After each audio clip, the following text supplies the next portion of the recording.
You guys should really check out this new one. It's called Keep It 99. Keep It 99, huh? What's that mouth? Is your boy Love? I made looking cute, looking clean, looking sexy in the big screens. We got him right. Y'all see him right here join me. He doesn't have a screen on today, so you will focus on my beautiful face. I do appreciate that. But we're gonna start off with the show, talk about Bill Belichick and how crazy this situation with Bill Belichick being not a first ballot Hall of Famer. But I digress. What is going on? Welcome back to Keep It 99 Sports, the only place where we keep it real, we keep it raw, we always keep it 99 because it's the closest you're going to get to 100. We don't know everything, so I do digress. We have absolutely a loaded show today because Super Bowl 60 is official. Let me tell you, I'm also joined by the Unico Williams. Shout out to Unico. And let me tell you, Championship Sunday was pure chaos. We are breaking down how Drake Maye and the New England Patriots survived the blizzard in Denver to take down the Denver Broncos 10-7. But the big question everyone is asking, why did Sean Payton go for it on fourth down? Was it aggression? Was it ego? We're going to get into it. Plus, we have to talk about the NFC because Sam Darnold just played the game of his life. The Seahawks defeats the Rams 31-27 in an absolute thriller. And honestly, Darnold proved us all wrong. And it's just not football today. We're dropping our pre-Super Bowl NBA power rankings. Are the OKC Thunder truly unstoppable, or are the Detroit Pistons the new threat in the East? You know the drill. Get your popcorn ready. Hit that like button, and let's get right into it. This is Keep It 99 Sports. All right, we got to talk about it. I already did a short on it. I already did all that. We already had that conversation. Bill Belichick, not a first ballot Hall of Fame. How we feeling? What is a first ballot Hall of Famer at this point now? What is it? If he's not, the greatest coach of all time is considered by many. Is not a first ballot Hall of Famer. I don't have the stats. Who else was first ballot? Because it was breaking news to me when I looked into the chat. I'm just now seeing. Yeah, they haven't had a group, but it's already said that he didn't make it. It's a first ballot Hall of Fame coaches. Let's see who's on this list. Oh, I got it for you. I was looking it up while I was waiting. So your coaches are Don Shula for the most career wins and the only perfect season. George Halas won 6 championships. I love George Halas. George Halas 6 championships with the Chicago Bears. Tom Landry for 20 consecutive winning seasons with the Cowboys and inventing the flex defense. Chuck Noll, Pittsburgh Steelers, 4 titles in 6 years. I don't mind. Bill Parcells, of course, 2 Super Bowls with the Giants, and of course, for turning around a whole bunch of other bad franchises. Curly Lambeau, no, Green Bay Packers coach. Hell no. Paul Brown, innovated the game. Don Coryell, and Bill Cowher. And there's a few other ones, of course, like George Allen, Bud Grant, Mark Levy, Steve Owens, and Tony Dungy. But yeah. Tony Dungy, I love Tony Dungy, by the way, but Bill Belichick, like I said, getting into baseball Hall of Fame where sometimes it's a joke. How long has Tom Landry been on the ballot? How many times has he been on the ballot? He was first ballot. So why is he just now getting on it? No, he's talking about. We said who are the first ballot coaches? These are the coaches that's in the Hall of Fame. Just to start. Okay. So they are first ballot. So they are this. These are the coaches who compared him that he didn't make it over, as he's not a first ballot, and they are Bill Cowher, Bill Parcells, and no Bill Belichick. Yes. No, not that Bill. For anybody that don't know what happened, Bill Polian is led to say Spygate and the deflated footballs. He convinced a bunch of people. It's supposed to be 50, so he didn't get the 40 out of 50. We don't know the exact number. But they say he didn't. Bill Polian convinced 10 people or more to not put Bill Belichick in over there. But to not interrupt, let me give you the list of people that are first ballot Hall of Fame coaches was only George Halas, Vince Lombardi, Tom Landry, Chuck Noll, and Don Shula. Them the only 5. Okay, that's a lot more fair than if that's the first ballot. Don Shula, Tom Landry, Chuck Noll. I'm not mad at that list, even though I still think I'm still putting Bill there. I'm putting Bill there. That's just Tom Landry, yes. Don Shula, you might can make a case for more than Bill. I'll just be fair. Like I get it. He got 2 gates, deflate gate, spot gate under his belt. Gotcha. He got 2 gates under there. Regardless, you want to make the argument, he was carried by Tom Brady, even though if you look at the last championship he won, where Tom Brady wasn't really able to do much, and they won 12-3 over the Rams, who had everything from And don't forget the Todd first Gurley two. and everything. Don't forget the first two. But just regardless, I don't really think there's a good argument to make on why he shouldn't be in the Hall of Fame at first ballot. I don't think there's a good argument. He made a Patriot dynasty that dominated the entirety of the league, not only his division, but the entire league for the better part of 20 years. Multiple winning seasons outside of time when Tom Brady was injured or the first couple. The most championships. All right, let's go. By the way, if you want to say he got carried, let's go look at the first Super Bowl he won. 2002, top 10 defense. 145 yards, 1 touchdown. That's all he did. Bruh. You can look. You can use the first one as a proof. I can use the last one as a proof. The last one, literally 12-3, a defensive clinic on stopping the NFC's top-looking offense at the time, and put on a masterclass for 60 minutes to make them only score 3 points. Bro, I'm sorry. There's just no argument for why he shouldn't be first ballot. I get it. He got the gates against him, but if we're gonna really be honest, there's a number of organizations or things that's in the NFL that have not been on the up and up when it comes to doing things the right way. Sure, but look, the pedigree that he has speaks for itself. Now, has he done stuff outside of in college and other things that maybe a little questionable? Yeah, but that has nothing to do with his NFL Hall of Fame pedigree. They're just not. There's no reason he shouldn't have been a first ballot Hall of Fame. It should have been clear as day. The man was pretty much the greatest head coach that we have been able to see. I just don't understand that, but I really don't.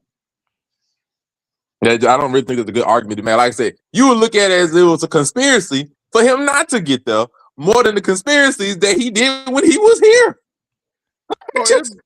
Bro, it literally is like these certain people didn't like him, so we don't get it. It's the same argument with it's the same little argument with Bill Belichick. I mean, with Barry Bonds and everybody in the thing. We don't even know who took steroids, but we know he didn't. Even though Barry Bonds wasn't proved, we know he took steroids. We're not going to compare. But there's no evidence he ever took steroids. He never got caught. There are people in the Hall of Fame now that got in after getting caught with steroids and stuff that he didn't. But so it's just people didn't like him. It's simple that Bill Polian and that group did not like him, and that's it. And it's asinine because now we're getting into the 2 Hall of Fame. You get into the 1 Hall of Fame I always held honor with was the NFL, but now you're starting to get in the baseball Hall of Fame era where it's just writers and reporters and analysts who don't like certain people and GMs who didn't like certain people. So now we're gonna make up whatever excuse not to do it. Because in baseball they put the people in the Hall of Fame, but they're gonna make sure you're not first ballot because they don't like you. They'll do that. They'll let you in after you die. After you die, the MLB will do that. They'll get you in there eventually. You should get in, and that's a problem to me because I don't need writers, reporters, and GMs being like spiteful. That's the one thing they haven't had recently in the NFL. NBA just let everybody in. If you don't get in the NBA Hall of Fame, I don't know who you.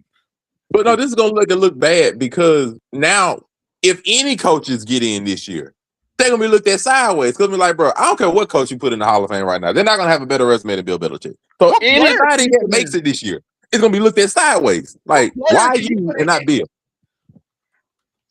Like they're not gonna tell me that Tom Coughlin make more sense to put in the Hall of Fame than Bill Belichick. No, he don't. Like, what are we doing? Like, we're gonna look at sideways because they can possibly put in a coach that ain't gonna be the greatest coach we've had in the NFL history. They're just not gonna make no kind of sense with it.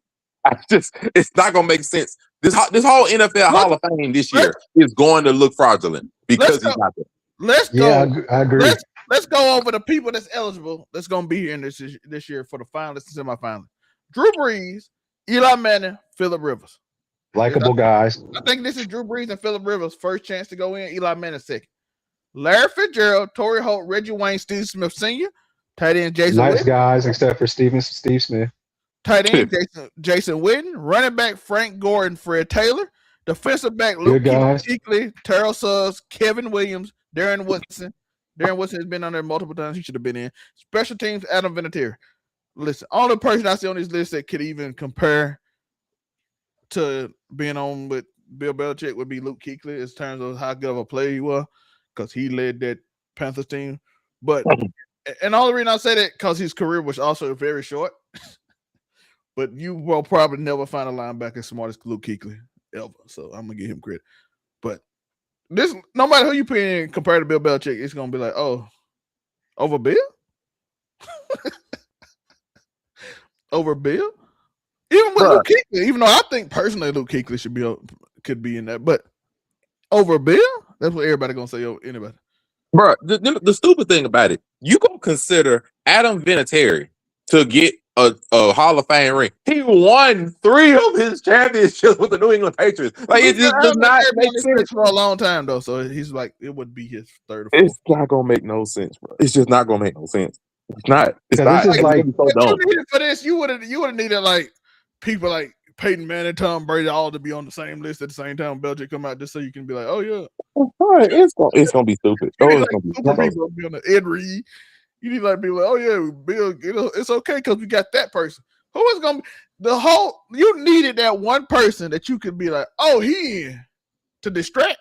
All right, now I need a reason to watch. Okay, no, I did something like, bro, like it just no. All right, who did I just name that you're gonna be like, oh yeah, that makes sense over Bill?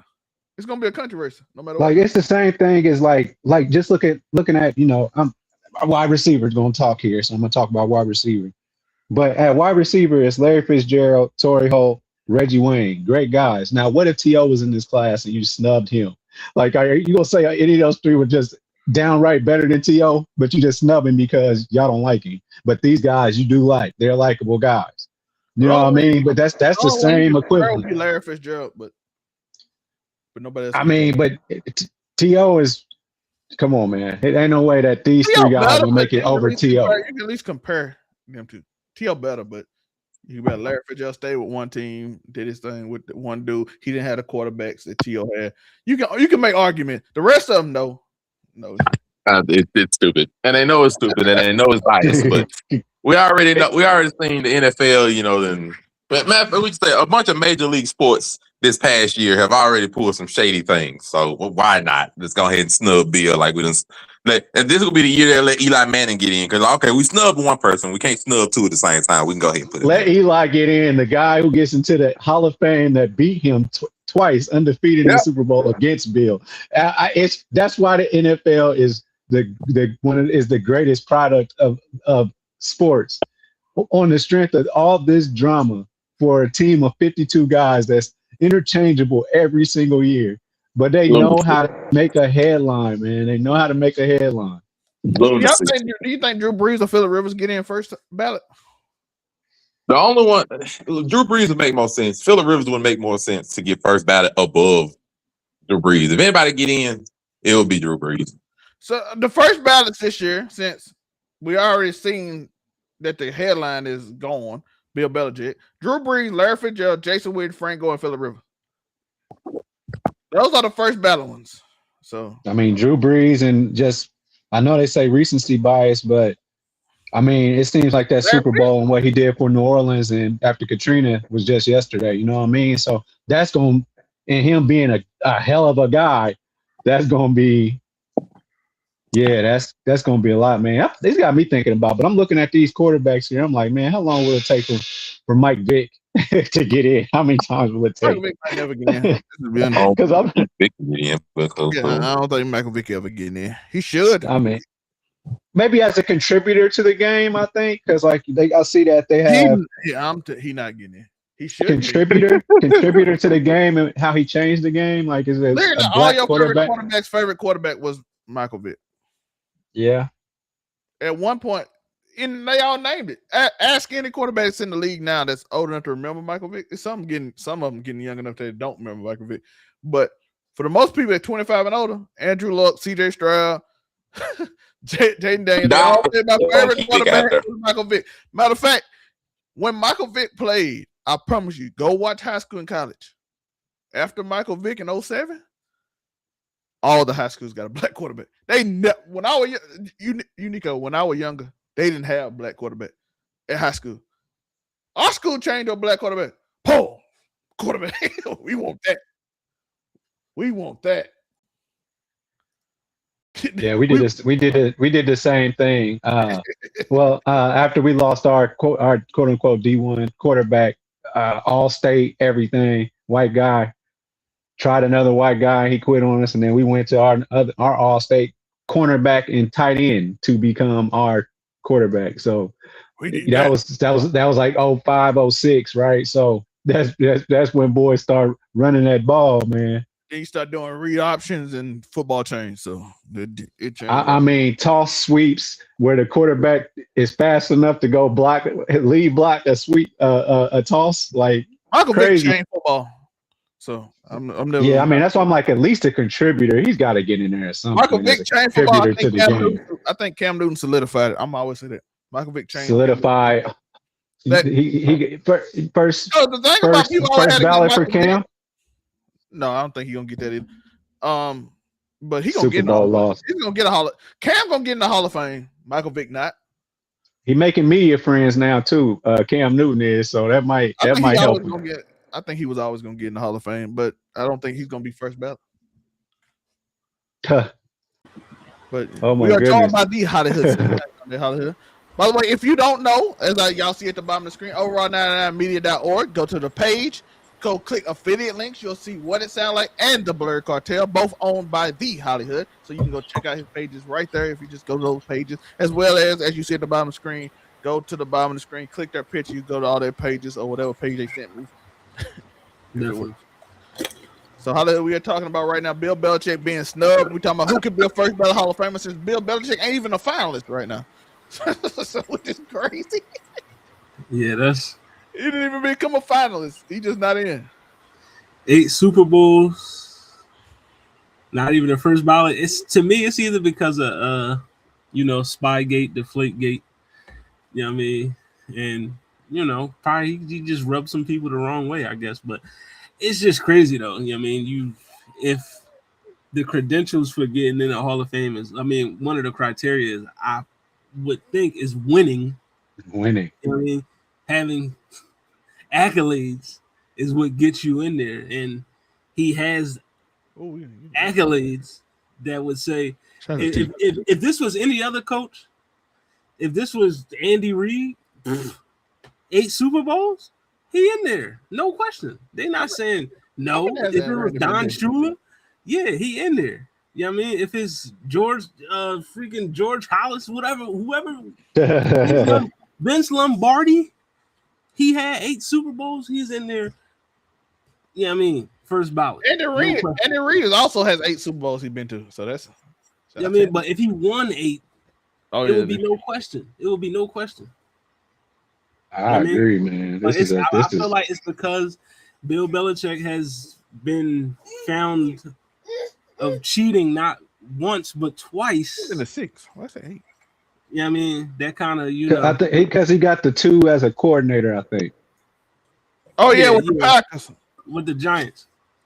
We got one with the Packers and once with the Giants. So yeah, that's why I say 8. Because I'm saying, hey, coach, you only been to 6. Yeah, he got 8 altogether. Yeah, we went 5 with the Chiefs, 1 with then 1 with the Packers as an assistant coach, and one of the. I was like, where 8 come from? But yeah, I mean, yeah, this is a spit in the face, slap in the face, whatever disrespect you could call your mama the B word to your face, type of disrespect that the Hall of Fame will be a joke forever. Because like I said, I already had my problems with T.O. not getting in the first time because that was no brainer. And they just because you don't like him.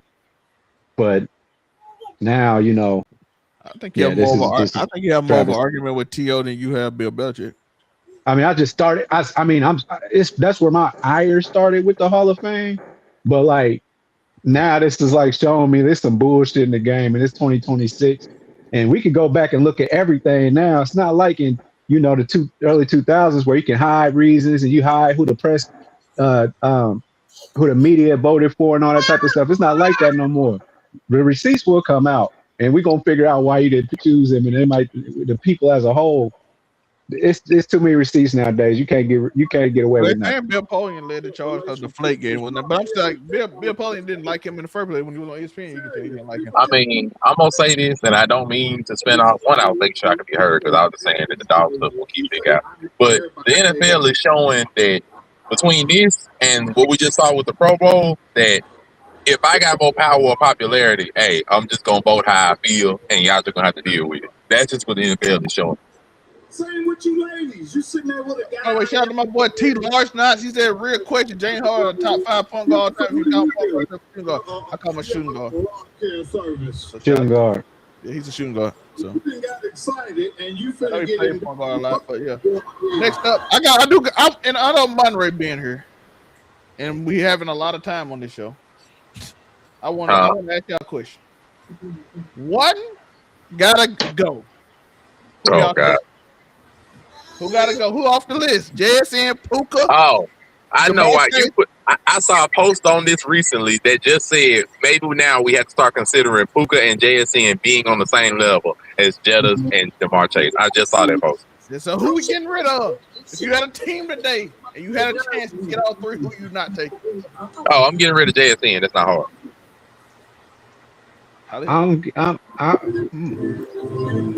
getting rid of listen, JSN, he balled out this year, but the other three done it consecutively.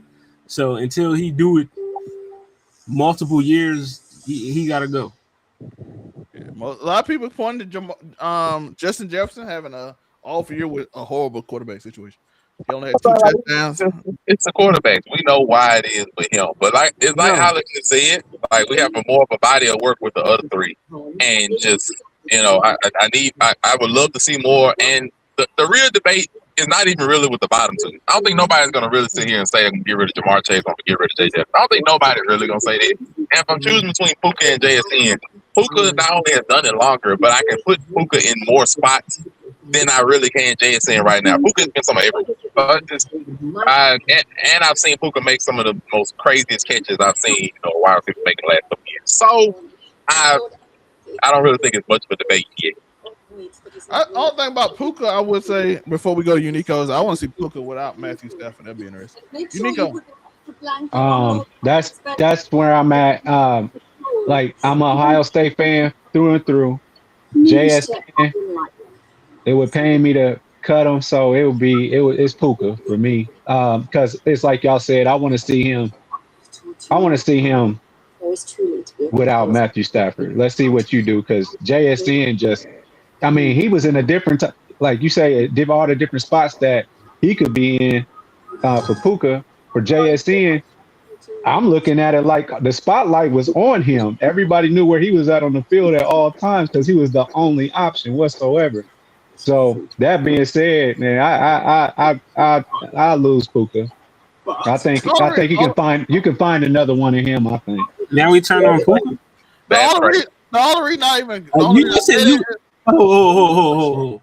Hold on now. Receivers like Puka don't just grow on trees, my boy. You can't just find none of these another one of him, dog. You know what I mean? Like he a rare archetype. You can't just pick a Puka out the pool. Like nah. Hold up, has Justin Jefferson led the league in receiving yards? It was close. I think it was him, but between him and Jamar Chase, I think it was close more. I know Jamar won the Triple Crown. Jamar is number one on this list, by the way. Puka led and JSN led this year in receiving yard, right? Mm-hmm. Yeah. Justin Jefferson led, but I'm still taking Justin Jefferson.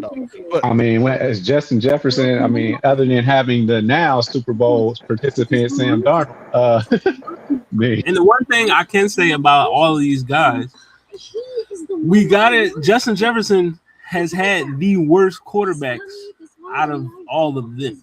We gotta keep it. Well, to be fair, his best quarterback was also Kirk Cousins, but say he had Sam Darnold, but for one season, for most of his career it was Kirk Cousins, and then he had Darnold for 1 year, and then you see what he had last year. Jamar Chase got Joe Burrow, got Matt Stafford. And Puka got Matt Stafford. I think one thing that we have to remember when we're talking about like, okay, I need to see what you can do without your quarterback X, Y, and Z. I don't necessarily think that's as fair because it's not necessarily your quarterback needs to be good for you to be, top in receiving yards or catch. It's that you need to be able to get the ball.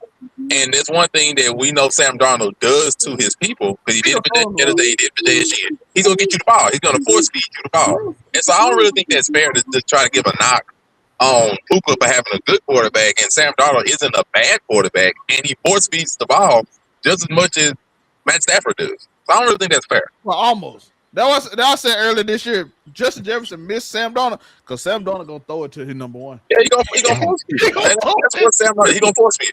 Like the same thing Stafford does too. Like, they gonna force feed. It's like Minnesota, like the general manager, like the owner of Minnesota are they like the sickest people in the NFL right now? Like, are they like?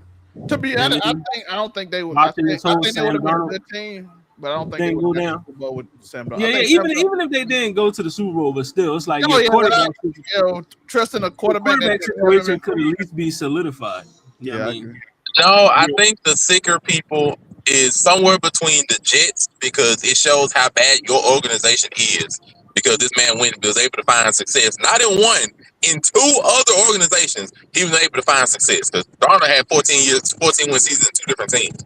Then two, Carolina. Then two, the Ravens, because Mike McDonald was their defensive coordinator, and instead of nobody really thought they would do this right. Instead of firing Harbaugh and promoting him up or keeping him, they let him walk out the door and end up becoming a Super Bowl contending coach in his first year.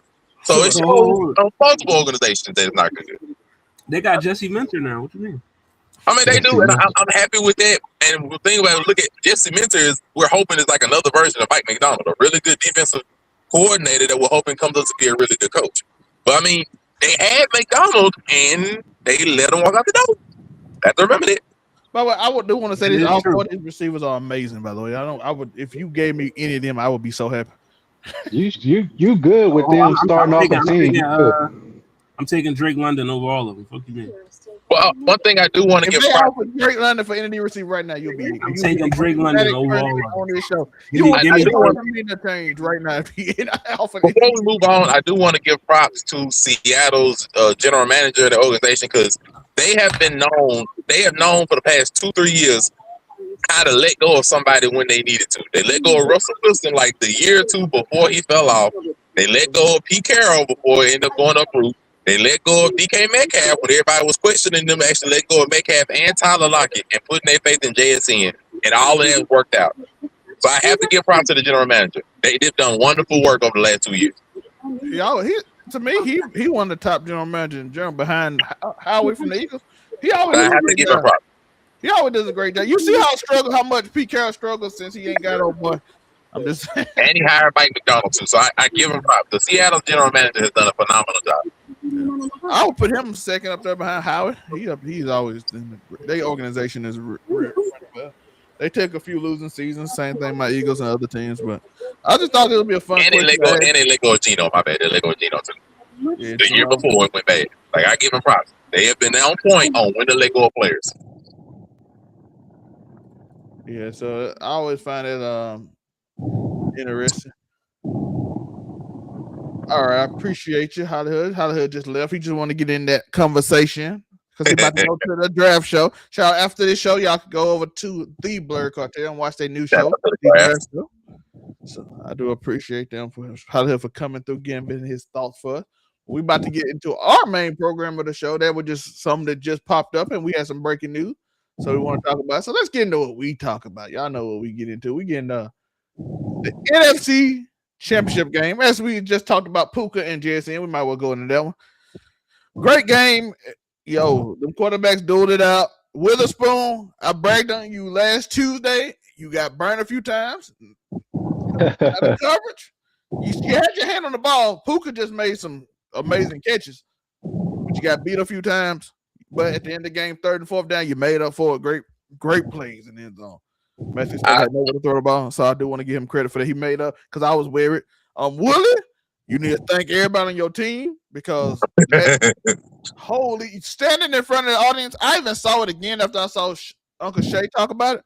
Where he was like, "Hey, the referee let you do it for a long time, but you stayed over there and still telling them for a long time." And I look back at it, he was over there about a good minute, dog. His teammates around the field, he's still over there. I said, "Damn." My overall thoughts, the penalty, the time penalty, was really bad. To me, they really gave him back that penalty, even though he was over there for a while and deserved it. They gave him back after the missed face mask call earlier in the game that they let the Rams, lost the Rams with. So I'm not knocking that. For me, the Rams didn't come ready in all three phases of the game. Defense and special teams really weighed them down over the course of the game. And like in this kind of game, everybody had to play exemplary football. And the Seattle Seahawks showed on all three phases that they were more or less ready for the game. And just the Rams weren't. Special teams has been a bit of an issue the entire year. If you want to always go back to the Eagles loss, how special teams most block kicks. Something like that. Like the even go to the Eagles game, how they let that one get away from them. You can just the last Seattle Seahawks game was shaky, even with defense and stuff. Some injuries happened. Like it was sloppy on those ends. And look, muffing the punt, I'm not gonna lie, that pissed me off. I don't understand why at this stage, like those little 5-10 yards you might get from running the punt back is important. Just fair catch the ball. I don't understand it at this point. There's been enough muffed points throughout the entire league to where you should just want to get the ball back in your players' hands. They had momentum. They were up 13-10. They just came out of halftime, got to stop. And they was okay. They had a chance to get control of the game in a hostile environment, and they just made stupid mistakes. And it was just irritating to watch. It's like, come on now. Y'all are the seasoned team, the one that's been here before, and they're the ones making mistakes. And yet we look at the Seattle Seahawks, Sam Darnold playing the game of his career, Kenneth Walker without Charbonnet there, running straight through them, the defense playing lights out. I mean, all you can do is just shake your head at some of the parts. Like, man, couple of mistakes, boy. Ooh. Yeah, I was telling Murray they need to get a stop right here. They got to stop. And then I immediately said, never mind. In the group chat, I'm just like, bro, why? Those little 5 to 10 yards you're gonna run wasn't gonna matter that much. Just fair catch the ball, cause oh my god! And like I said, special teams has been something that the Los Angeles Rams had an issue with the whole year. So special teams has always been one of that. Or was it the Bears that muffed it? Who muffed the punt in the Bears game? Was it the Bears that muffed, or was it? I can't remember. One of them. I feel like that's what gave them I think that gave the Bears that fighting chance there to get into the. Yeah, I can't remember which one though. Y'all. It's been an issue for them. I'm just like, come on now. Defense already was something just because their defense had been shaky, but defense finally get a stop, and I'm like, come on, bro. Like they can't do that. You can't do that. And like I said, losses like this when it came down to 4 points, and then like so the offense. The play calling during those last 4 downs when they was at the goal line was a little shaky. Like it was a little bit shaky. Just be fair, they fell short when they didn't need to fall short at those moments. And Seattle was there; they were ready to play, and I have nothing but respect and props for them. I really do. I'm really proud of Sam Darnold. I wish I could have shared this post I saw, but when we look at the losses he had on the Jets, the losses he had on the Panthers, he was shipped from both teams. He was dumped off of both teams. Took 1 year to go to the 49ers, calmed himself under Shanahan, and then bounced back with 2 14-win seasons on a positive team. It's just like he has a really good story. Like, he went from we all thought he was a bust, the meme, and he was seeing ghosts. Like, my man was seeing ghosts. Nah, my man literally might be a Super Bowl champion. I think it would be. It's gonna be crazy though. It's gonna really be crazy.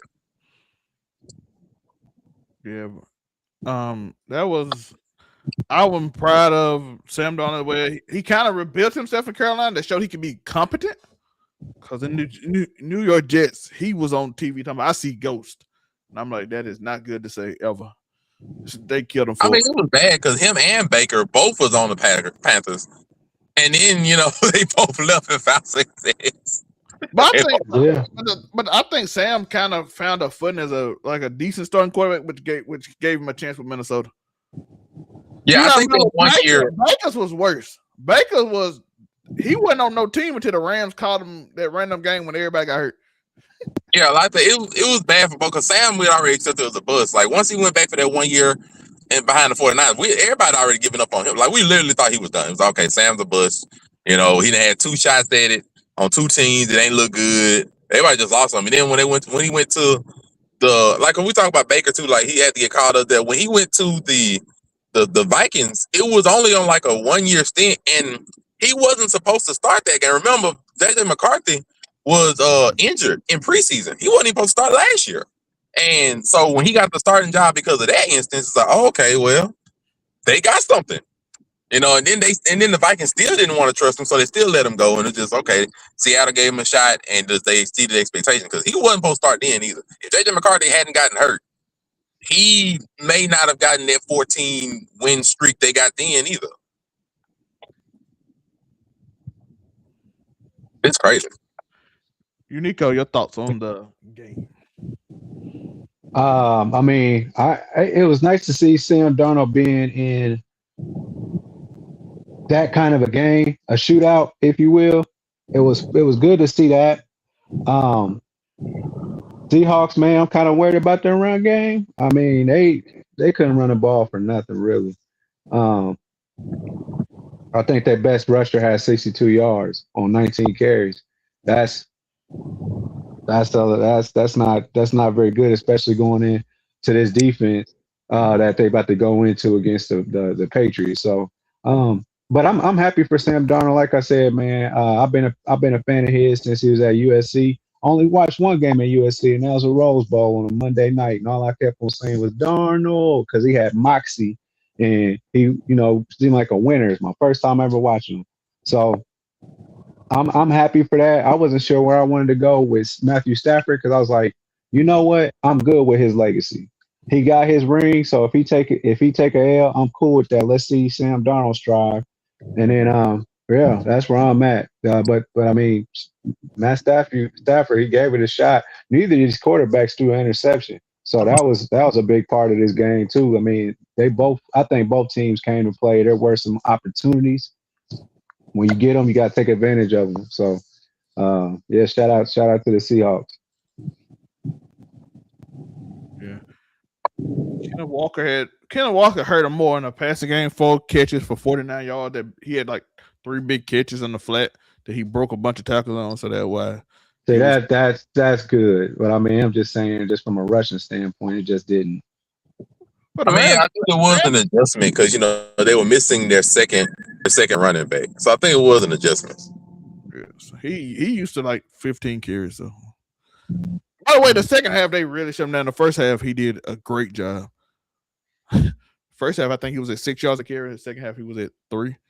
But that's the beauty of half times. You never know what's gonna happen coming out that locker room. But Sam Darnold played really well in that second half, so it didn't matter as much because the Rams' pass defense is not that good. We lost Monterey temporarily; he'll be back. But let's get into the second game in which we all know Sean Payton sold because some reason he thought Jason Stidham was him. And that first drive, it looked like it. I texted. I said, "Hey, I was right. Mims got his 50 yards on one play." I said, "Hey, there's a bet on Prize Picks right now. Mims for 50 yards. He got 52 on the first play of the game. You would have won on the first. You would have won on your first throw. You would have been good. I told you I got your back. We pick him now. We pick him. So you would have got your 50 yards from Mims on the first play of the game. So I got you now. Don't pick punters. Shout out to Adrian. But I thought the game. I thought the Broncos had control of the game, and then they decided to just let Drake Maye. I mean, not Drake Maye, but Jason Stidham do things. He tried to throw the ball backward. I don't know what he tried to, and he hit the ball in his hand, and it was a fumble. I don't know what that was. And then they wouldn't kick a field goal. And then the snow came, which I don't know if nobody told them the snow was coming. But I'm pretty sure the Patriots coach said the snow was about to come at halftime. So he knew it. And then he kept trying to kick field goals, in which this kicker was not going to make them. And they ultimately lost the game in a blizzard type game. So yeah, that snow really picked up like that second half. Like I could see how the game plan, because Drake Maye was like kind of cooking at the end of the first half. I was like, oh, this gonna be I said this might be one of them kind of games that show why he's an MVP. And that second half came around and man, I ain't see nothing else. Yeah, I saw the coach say he wanted Drake to pick it up before halftime because he said I heard a storm coming. I think I heard Vrabel said it. I'm not sure. Because they went down and scored a touchdown, if I'm not mistaken, right before the half. They went for it on fourth down because they're like, hey, we down. We got to get these points because we not scoring no more. We better do it now. We will not score no more if we don't do this right now. So they made sure that happened. The game was, it ain't much to talk about. The Jason Stidham missed a bunch of kicks. It was a blizzard in the second half that basically stopped everything. Again, some reason Sean Payton refuses to run RJ Harvey, no matter what, even in a snowstorm.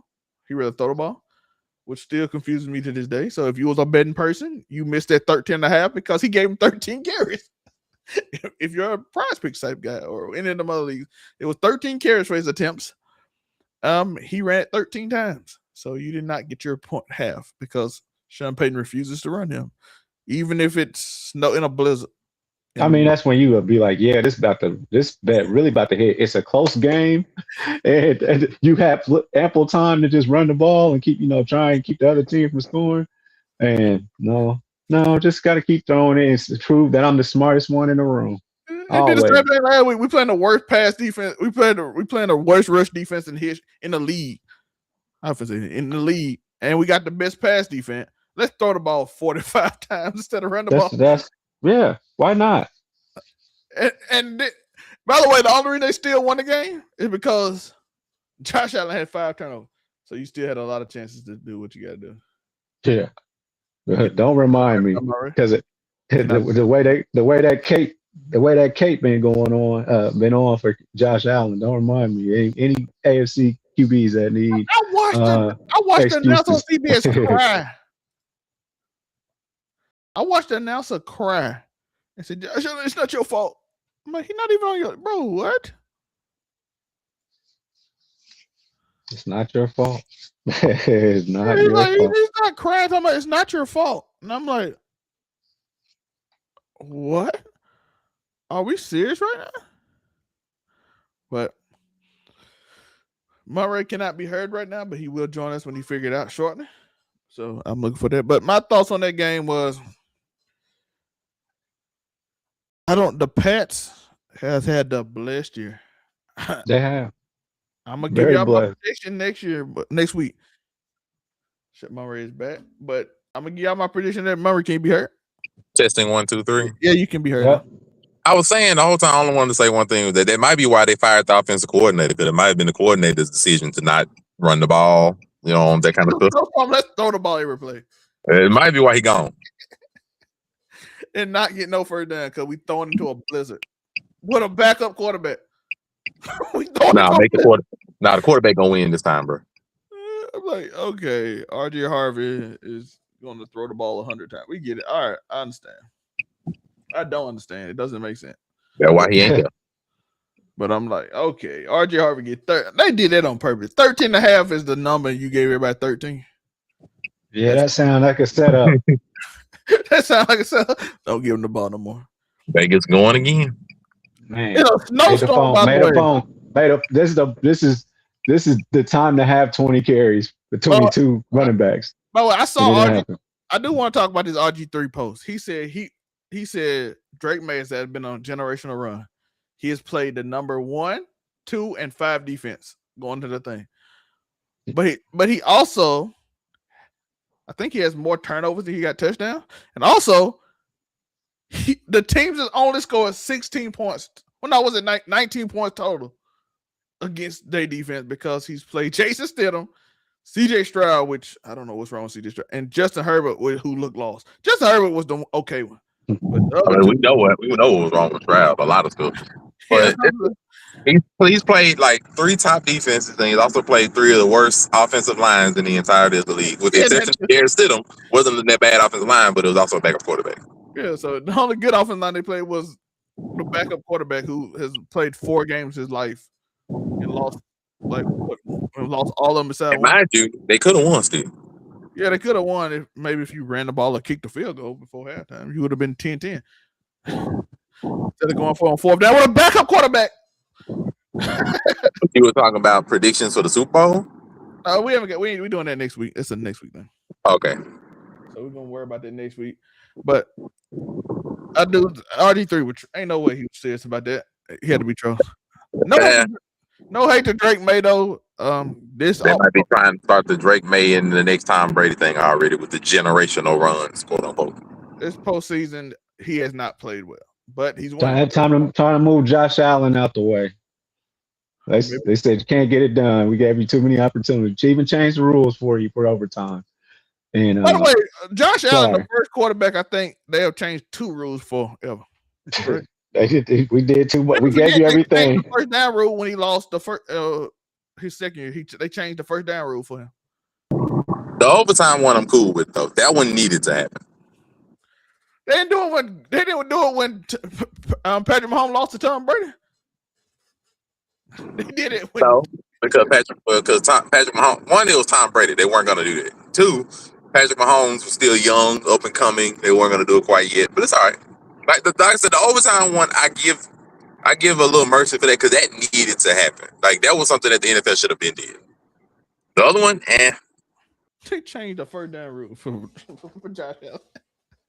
Overtime. Man, it was a good change.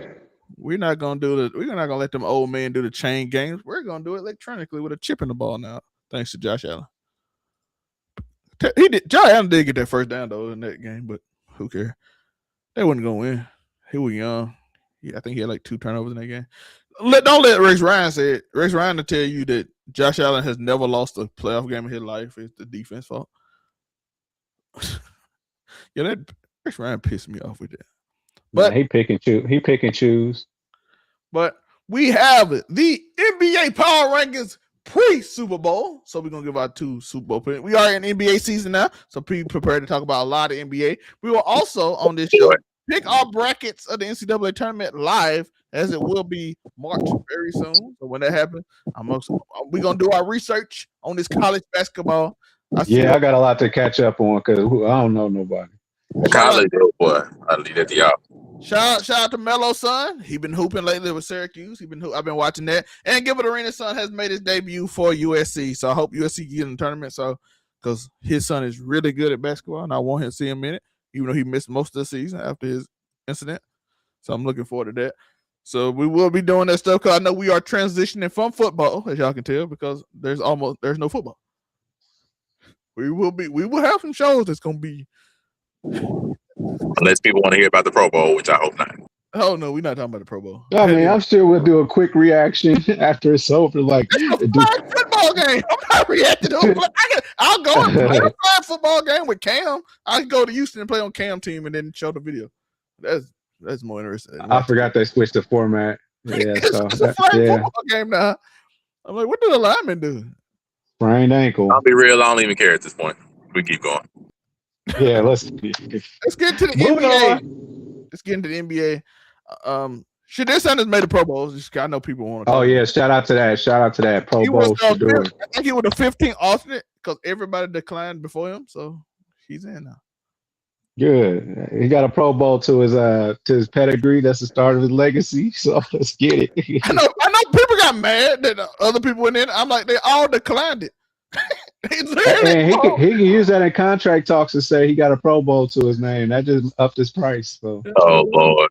I'm saying, but everybody they were like, "Why Trevor Lawrence? Trevor Lawrence declined it." Did y'all not read the article? Trevor Lawrence, Bo Nix declined. Bo Nix hurt, so he can't do it. Trevor Lawrence declined. Patrick Mahomes hurt. Lamar Jackson didn't play. I don't know if Lamar Jackson played enough games. Joe Burrow declined it. Everybody declined it. I mean, shit. Somebody had to play. Somebody got to be here. Somebody got to play this flag football game. People think I'm dissing it. No, it's really a flag football game now. I'm not dissing it. Like that's gonna be a show idea. Who has the worst all-star situation, the NFL or the NBA? NFL still. At least you got Steph Curry. At least you can get Steph Curry versus some white woman in the 3-point shootout and be excited. I don't know what to be excited for in the NFL Hall of Fame. I don't know nothing to be excited for. So it's to the point where in the NBA they're just like, LeBron's like, I'll be happy to be in attendance. Like, yeah, y'all gonna vote me in, but I'm just gonna accept the selection and then not play. We on this now. the thing about the NBA All-Star game, the All-Star is gonna be there. NFL All-Star don't even choose to go to the game. Yeah. They just find people. They just find the people who want to go. Anybody want a free trip to Hawaii? I mean, anybody not Hawaii. Anybody want a free trip to San Francisco now because it's not in Hawaii no more. Which I don't know why they took it from Hawaii because maybe somebody would have wanted to go if it was in Hawaii. But you get a free trip, and some people are like, all right. Because they needed them tickets to be more affordable. Hawaii round trip. Yeah, because I mean, yeah, man, just to get there, like the ticket is like $1,200, man. So you talking about you gotta. So yeah, you get free tickets. So people. If I was an adult back in like 2003, 2004, that era Pro Bowl for the Pro Bowl, man, I would have paid to go to Hawaii for one of those because they used to play. I think they pay for the tickets now, so because nobody wants to go to them. So, but let's get in these power rankings. Let's start with Unico's. This is very different from us. Okay. NBA power ranking. Unico Williams. It's too early, man. Number one, I got OKC. I'm gonna keep them going. Number two, I got the Pistons because they got the next best record, and I think they're 8-2 in their last 2 games. So they doing what they do. OKC, they on the other end of last 10 games.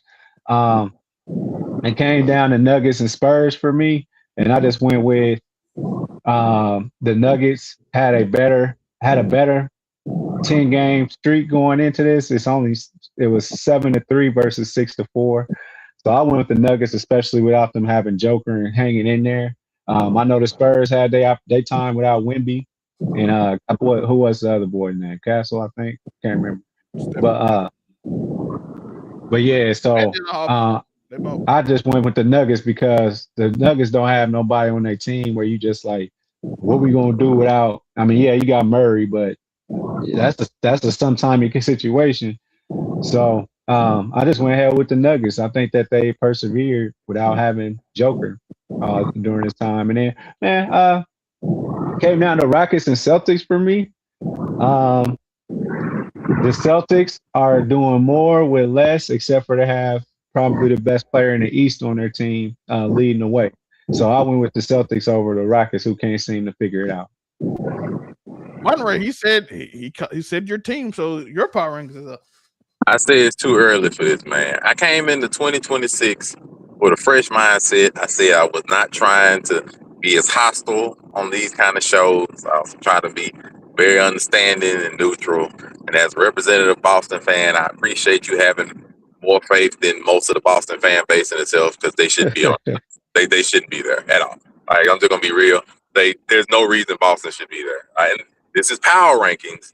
This is not respect your record. This is not, but no, this is power rankings on who the current 5 best teams in the NBA are. Boston is not one of those 5 best teams. I don't quite understand why they're there. I just don't. Like they don't beat many Western teams. They don't have wins over the Rockets and the Lakers. When they beat the Lakers, didn't have Luka or LeBron playing. I don't quite understand why they're there, but whatever. I say I'm gonna try to keep not for you to understand. I leave it there. And, shout out to Jaylen Brown. But you want to put him on the top best player in the East when Giannis is right there. It's okay. I'm not finna go into that this time. Anyway, as you'll notice on my team, on my listing, I have 5 Western teams. Why? Because I think these are the 5 better teams in the league. Because I have no faith in the East. I have no faith in any of the Eastern teams. The Pistons are the only one that I have some decent amount of respect for. But if you're asking me honestly who I think the 5 best teams in the NBA are, I don't think it's no team in the East. Because I don't think any team in the East is really going to be any of the teams, the top 4 teams in the West in a 7-game series for a championship. I just have no faith in that whatsoever. And a lot of the East beat up on the other Eastern teams, which also for the majority aren't good outside of the Knicks, Boston, and Pistons. So I don't have any faith in them. So I have the best Western Conference teams because I think that these are the best teams in the NBA. In this order, more or less. The only difference between the Rockets and Lakers, like you can switch them around. I don't really mind which one you want to put where, but I think the Rockets have the more recent win over them. So I want to give the Rockets a slight edge. But other than that, this is how I feel about them. I feel that. Here is mine, which is slightly different from Murray. but most of the same for the same reason. So I got Spurs number 2 simply because the Spurs beat the Nuggets with them, and they got the same record. So I'm like, I give a tiebreaker. I'm a tiebreaker type of guy, and it was hard to choose between them two. Like I said, same record. I think the Spurs is beating them. The Spurs is also beat OKC. The only problem I have with the Spurs is when they play bad teams, they seem to play down. They'll beat all the good teams. It pisses me off. And I might be there next week. I don't know if I'm going to the OKC game or not. I know I'm going to the Rockets game, but I might go to the OKC game. We'll see. So shout out to the Spurs. But OKC is number one. They're number one, best team in the league, 37-10 right now. They dominate most games, 24 at home, 17-5. They're 0-1 in neutral settings. They're 3-0 in overtime. They are on a 2-game losing streak, which they was 37-8. So the hope for them to somehow break a record is not happening. I don't think it was ever going to happen. I don't know why people talked about that. It's way too early in the season to ever talk about that. But then I got the Spurs number 2. They had Spurs that had like all their star players injured at some point this year. Wemby's still on the play count because y'all know he had a calf injury, and they will not let him play more than 25 minutes a game, which sometimes why they lose some of these games. He will not play over 25 minutes. So we saw a game the other day when I think they lost to the Pelicans yesterday. They was in the game, and Wemby had to go out. He cannot play more than 20. They are not finna tear his Achilles. That is not finna happen. So the Spurs like, nope, get out of the game. I don't care how close this game is, you will not play. So that's the problem the Spurs are having. So I think when they feel like he's comfortable enough, they're gonna let him play a little longer. Let me make sure I'm correct about that. I know I saw him get out in the fourth quarter. I want to make sure if it wasn't for foul trouble or. I mean, I while you're figuring that out, I'm not mad at it. The only difference between the Spurs and Nuggets, I think, for me, one is a little injury scares. Like, they've had some issues with players being in and out of injury, but they've still been able to maintain. Just like the Nuggets. And I think the only reason I got the Nuggets above them, I think, is experience. Is the only little notch I want to give them, because the Spurs, just like OKC was last year, a lot of them are just unproven of how deep they might really go in playoff-wise. Other than that, I think you can easily alternate between the two of them. I think they're going to be really close in the year. Wemby did play 31 minutes, but he averaging 25 in the last few. So I think they're going to definitely probably keep him down up until playoff time. I don't think they really have any reason to push it above there while they're number 2 or 3 in the West. I don't think they really have any reason to push it. Yeah, I'm looking at his last few games. Yeah, he's mostly 24, 25 minutes. Last night he did play 31, so I do take that back. But to me, it was interchangeable. And then to me, those 3 best teams, and then you got the next 3 best teams to me, which will be the Lakers, Rockets, and Pistons. I just gave the Pistons respect just to put them forth because they're Eastern teams. So I didn't want to just like throw them away. And then the Rockets, I picked over the Lakers because I'm curious about even though the Lakers and Rockets basically have they basically 1 game apart, half a game behind. Yeah.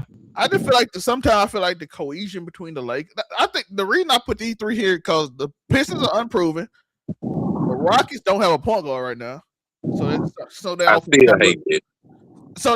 looks weird at times. They play amazing defense, and Kevin Durant can just score whenever Kevin Durant can. That's the game. Sometimes he go off, and then the Lakers, when they all together, sometimes it gets weird because I feel like the chemistry sometimes off when LeBron is with them too. Some games it's amazing. In some games it looks weird because like LeBron is not used to not having the ball. So it looks off. But some games it looks incredible, by the way, when they just flowing. And in some games it looks off. So that's why they not in that top 3 category. But that was my reasons for it. And I feel like more like right now the Rockets can figure out their problem and figure out they were more than the Lakers can figure out their chemistry. Because again, the Lakers keep getting a bunch of injuries too to one of their 3 players. So it's like they can't never get it together. The Rockets been relatively healthy, and I feel like they slowly figuring out the offense a little more and more every week, even though it's still weird. And they stuck on the road. They are terrible on the road. They are 12-13 on the road. But at home they cook. Again, that's because the offensive warriors. They are amazing at home. So if they get home games, I do feel like the offense do flow well. So that's my reason why, even though you can interchange any 3 in their top 3. So I'm with you. Pistons was my only other one I was sitting there contemplating with number 4 and 5. I think those 3 teams are all interchangeable. But then outside of that, it's just the rest of the teams in the league, basically. The only thing I worry about the Pistons is Cade Cunningham because I feel like he's emerging to a superstar, but can he be a superstar in the playoffs? Yeah, because I don't know if they're going to make any He's major. gonna have to shoot it 41 times to get 42 points. He's gonna have. They are mostly a defensive team. Well, Yeah, I'm more trying shots. to see, like, are they going to have that guy that's going to step up in the playoffs? Like, I know they might make a move for somebody like Michael Porter Jr. in the trade deadline and stuff, but I'm really just curious, like, can they turn that level up to somebody to be that guy and get that playoff run going? That's what I'm really curious about with the Pistons wise. Like, everything they're doing right now looks good, but just sort of like, because, you know, the Eastern side isn't as strong as the West, and then we just really have to see, like, okay, are y'all the new OKC? Do you have somebody else like a Jalen Williams, a Chet, you know, is going to step up? Is Cade going to be able to step up and become that guy, you know, in the playoffs that he's showing in the regular season sometimes? Like, so it just depends. You know, like the showing they just had against, who was it, the Rockets or the Blazers a couple of days ago, that wasn't necessarily the best. So just they have to see, can they do that consistently and turn it up another level in the playoffs? I'm hoping the way they went out last year fuels them this year to do a little better in the playoffs like it is in the regular season. Yeah, because like I said, if Kate Cunningham could bring, he had 29 last night. He had 29. He had Tobias Harris 16. I'm gonna tell you the truth. Tobias Harris in the playoffs going away. So you might have prepared to try to get that. Unico said you won last night. When you get 29, Tobias had what? 16. Yeah, you gotta get you about 41 because Tobias ain't doing that in the playoffs. So you gonna have to turn the scoring up. You might get away with the bottom teams, but you got a few young teams in there that I'm interested in. Another team like the 76 is interesting, but I feel like they got the Lakers problems, except for they ain't as good as the Lakers. Because Embiid throws off their team a lot of times to me. You got Paul George reminding us he's on the team by giving us a 360 dunk. It just randomly dunking. Tyrese Maxey. Tyrese Maxey also started this year. So VJ Edgecombe is a leading player for the Rookie of the Year, one of the top players. With it's like they're finally having a process now that they're done with the process. If they could trade Embiid, I promise the 76ers will be in such good standing right now, but they can't get rid of him. Embiid playing better. He still can't dunk though, because he can't jump. But he getting kind of used to being like a statue who just play defense with his hands up.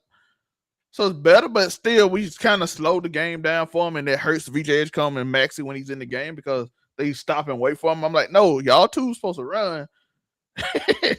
And let his stay back there and play defense like a statue. That just sit your ass back there. We'll score. Don't worry, you can slowly walk your ass back up here. If we mess up and they stop us, we'll stop and wait on you. if we gotta inbound the ball, we got you. It's just more unfortunate.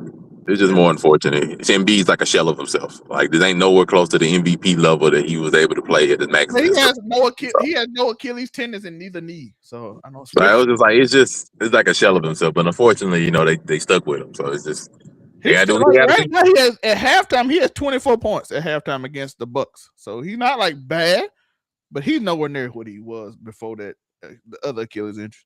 He's averaging 25 and 7 right now. He's averaging 25 and 7. I mean, you can't teach that size, so that's not going nowhere. So as long as he got that, he got a place somewhere. But I do think, like I said, I do think they should. He's playing good enough. You can trade him. Because what the last 5 games? The last 5 games. Listen, this is the last 5 since he kind of been back.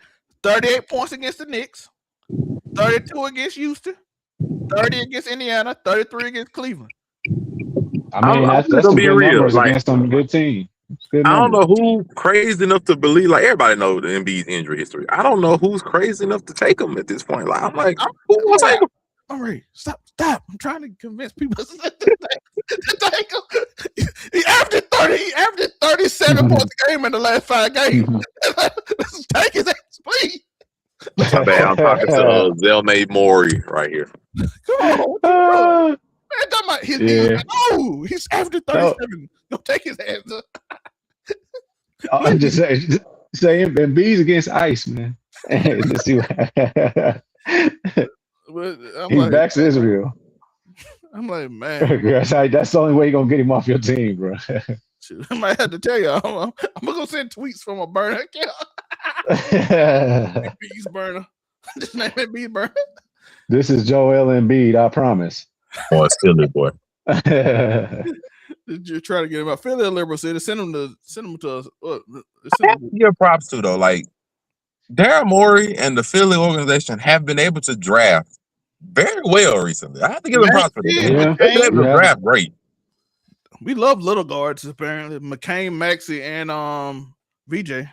They've been able to draft really well. It's just they're weighed down by some of the earlier decisions with contracts and players. Yeah, they were hindered at first by the Harden situation and all that was going on. So they was hindered for a second. Yeah, it was the Harden one, the choosing to keep Tobias Harris over Jimmy Butler, the extension to Embiid, the problem that became Ben Simmons. Like some of the decisions that they made early just really weighed against them. But they've been able to draft overall really well. Hiring Doc Rivers was a full startup. Some of the decisions early have really been weighing them down on the back end right now. This Doc Rivers got on since before Ben Simmons was called the next LeBron. Doc Rivers got on the team, he wouldn't even shoot the ball no more. Don't ask me what. Listen, now Giannis went to a championship. Giannis then went to a championship and won it.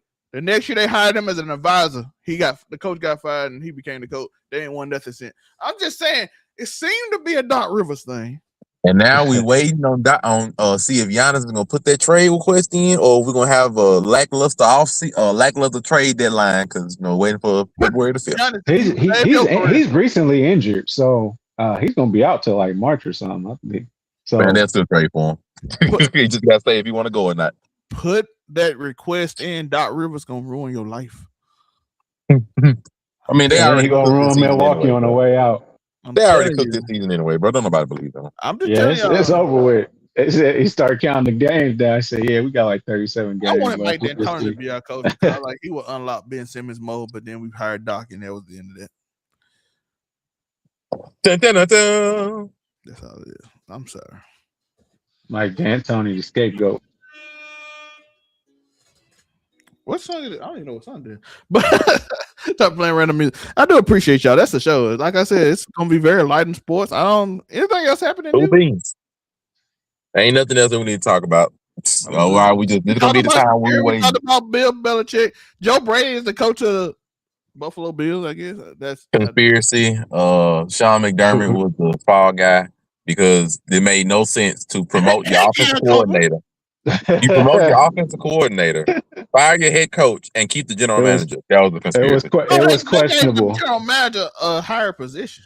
Oh yeah, they promoted the general manager, fired the head coach, and promoted the offense coordinator. It was definitely a conspiracy, but it's all right. It's okay. It's a conspiracy, and Josh Allen is still like, okay, so what about my wide receiver? So it's okay. It's cool. It's cool. We see what it is, man. They're gonna see if they can get Devontae Adams next year. That's gonna be the answer. At 35 years. I'm not gonna lie. At Devontae Adams' age, that man can still run a hell of a route. He can, but he ain't what they need. They should have just traded for Waddle, or they should have, or somebody like that. But we'll see. Are we talking about Devontae Adams with the Rams?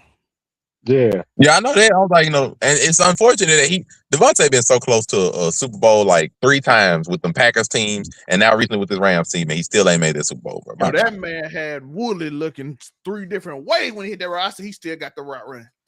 He might not be as fast as he used to, but he be having them DB running sideways like they don't know which way he's going. I'm like, you ain't speedsters. Yeah, I'm saying them jokers be confused. I was seeing Patrick Surtain, this Jr. being like, "Yo, my welcome to the NFL moment." I was looking at Devontae hit me with a ride thing. I swear he was doing that right. I ran out there to catch a pick. That dude in the end zone on the other side of the field. By the time I realized, I said, "Yeah, Devontae always ran routes. But he probably one of the best route runners out. Him and Ocho Cinco, some of the best route runners of all time." Yeah.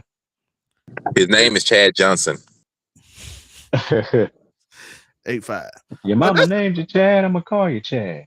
But that's the show today. Y'all know we catch a conversation on Thursday. We're gonna have probably another.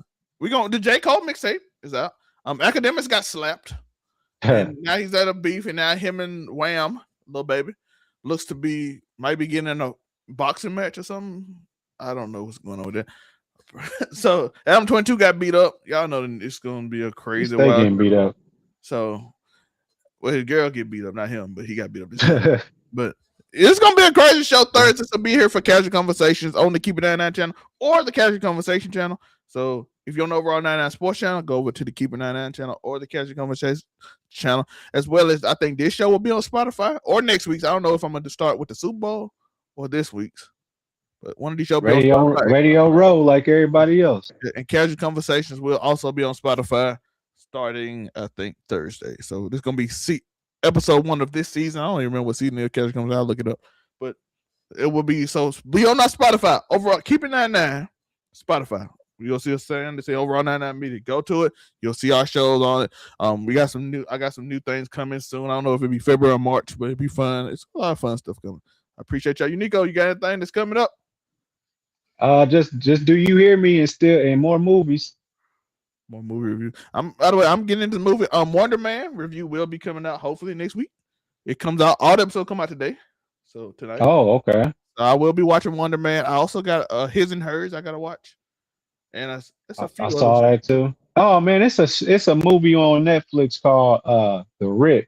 It's real good. I'm watching it too. So me and Unico might review all 3 of them next week. So that's real good, man. So we'll probably do them because I do have to do all that. Monterey might be here for Wonder Man. I don't know if you want to, but Wonder Man, according to everybody, it's an amazing show. To a lot of people, I'm interested in.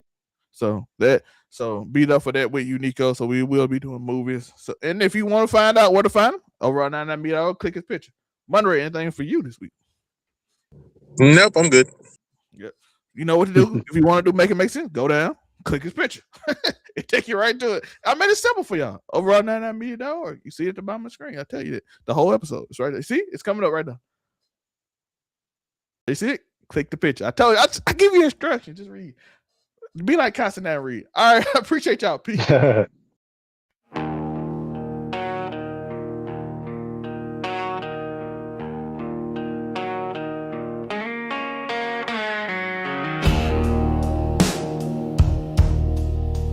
What's the score? What's the game? Who's the player? What's the name? Zell May spins tails like fireflies in the dark. Unraised verdicts leave a mark.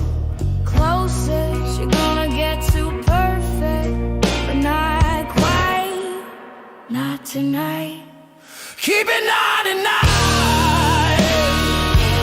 Oh, so close to the light, but you'll never hit the shine.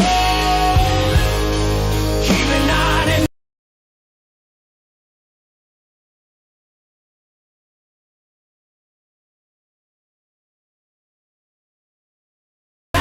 It's the closest you're gonna get to 100, yeah.